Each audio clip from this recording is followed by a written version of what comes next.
I am happy that we have reached our final section of this course titled Let the Visualizations Tell the Story. Hey guys, welcome to this video. In this video, we're gonna look at using visualizations. So what are visualizations? Visualizations are a big part in the job of a data scientist. They are used to explore the data well, and then once you have explored the data well, you can easily solve the problem you are trying to solve. And they really make the things easier. And once the visualizations are conveyed to the client or the people who want to get something out of data, they can easily see the things inside it. So they can easily catch the trends inside the data set.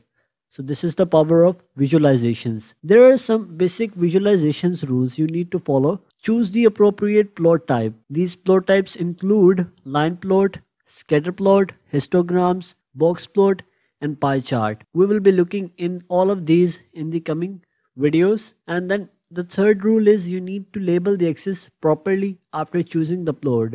Add title to the plot so that people who are looking at the visualizations can properly understand them. In the same way, you need to add labels for different categories. Maybe you have 3 categories in your visualizations and you need to label each category in that plot so that people looking at those visualizations can make sense out of them. Use colors to make the plot more informative. Use as much colors as you can, as they can help catch the things very much easily out of the visualizations. This is all about using visualizations.